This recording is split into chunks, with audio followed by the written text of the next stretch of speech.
Hi everyone, welcome to Introduction to English Literature. So today we have a passage for you to analyze the tone, mood, and atmosphere, okay? So when a question is asking for the tone, mood, or atmosphere, for tone, what you want to look at is the narrator's voice, okay?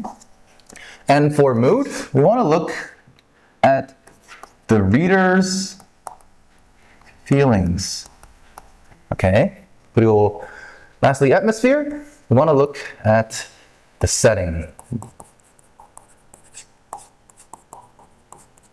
The feeling of the setting. Okay.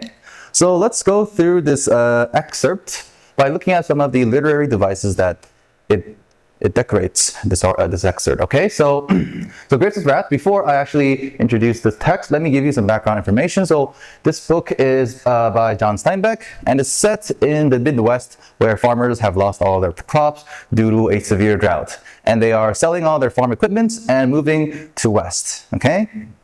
Okay, so first paragraph, in a little house, 10 people sifted through their belongings, right, of their fathers and grandfathers, picked over their possessions, and journeyed to the west. So they're basically getting all their equipment and going to the west. The men were ruthless because the past had been spoiled, but the women knew how the past would cry to them in the coming days. So what does this mean? So it means that the men were basically very frustrated, right? They were ruthless because all the past work that they have done in the farm is now spoiled, and the women are sad, right? Because the past times that were good are now gone, and ahead of them is only hardship. So this form of sentence structure is what you call with the antithesis, okay? It's antithesis because there is a parallel sentence structure, right? The men, blah, blah, blah, blah, blah.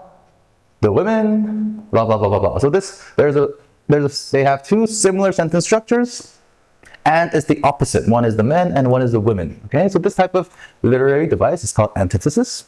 Okay, let's move on. That plow, that harrow, remember in the war we planted mustard, so planted mustard. So this most likely is some form of crop, right? Okay, remember a fellow wanted to put that rubber bush, they call it ryle, so this is also probably some kind of crop, right?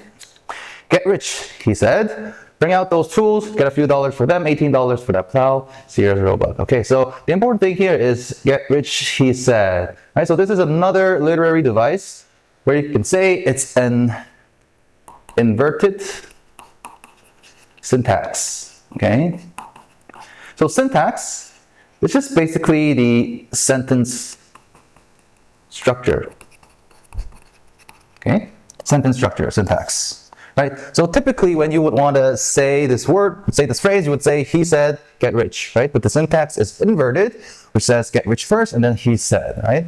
So this kind of literary device emphasizes he said, right? They want to emphasize that what he said, which is you will get rich, is the complete opposite of what happened, okay?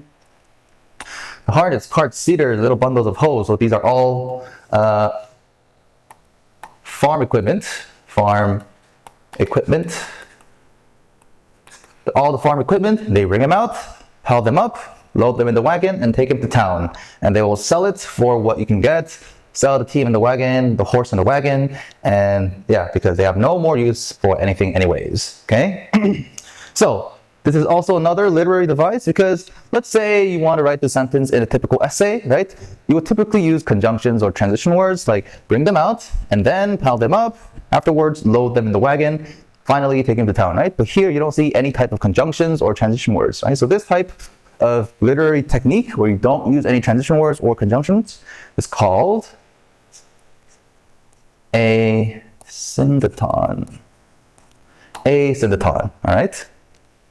So let's say you have analyzed this passage by identifying all of these literary devices, right? Antithesis, inverted syntax, and a syndeton.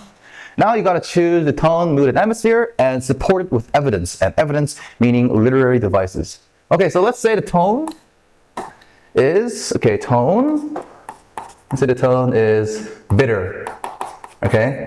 Because you could sense that the people here don't want to do this. They don't want to sell their farm equipment, but they have to anyways. So the men are frustrated and the women are crying.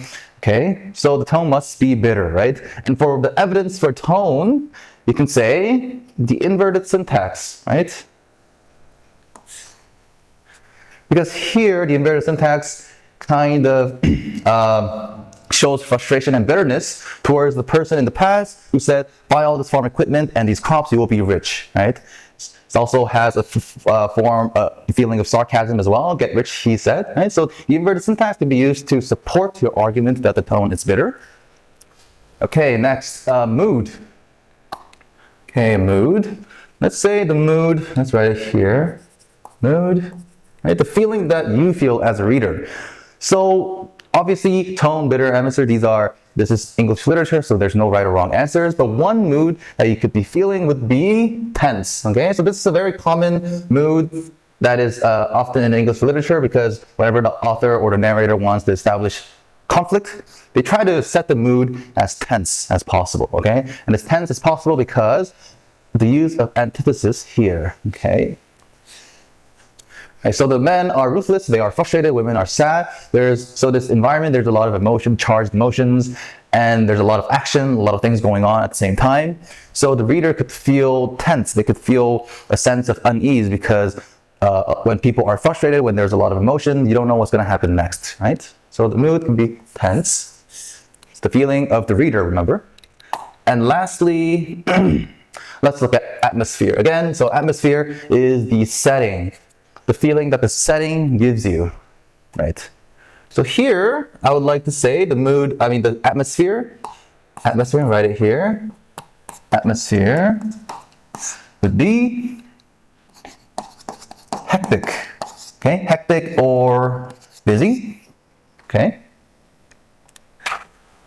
And hectic and busy because of the A syntacton here. A syntacton is used to establish a hectic atmosphere, right? Because the absence of the transition words like here, here, here creates a sense of urgency, creates a sense of busyness, right? And this kind of hectic actions of doing things in sequence without really thinking about it, that creates a hectic environment, right? But also, if you look at it closely, you can also sense some emotional suppression because obviously these things that these farmers are doing, getting all these farm tools and bringing them out and selling them, they obviously don't want to do that. So they want to suppress their emotions and just do what they need to do, right? And that suppression comes with a lot of inner conflict, inner emotional turmoil, right? So this can also be another, it also sets a hectic environment, but also a hectic hectic emotions within the characters here, okay? So again, I want to emphasize that tone, you want to look at the narrator's voice, mood, the reader's feeling, so your feeling, and lastly setting would be the feeling, the atmosphere would be the feeling of the setting. Okay, so make sure you get these three techniques, make sure you get used to these three techniques because these come up in the examinations very often. So thank you.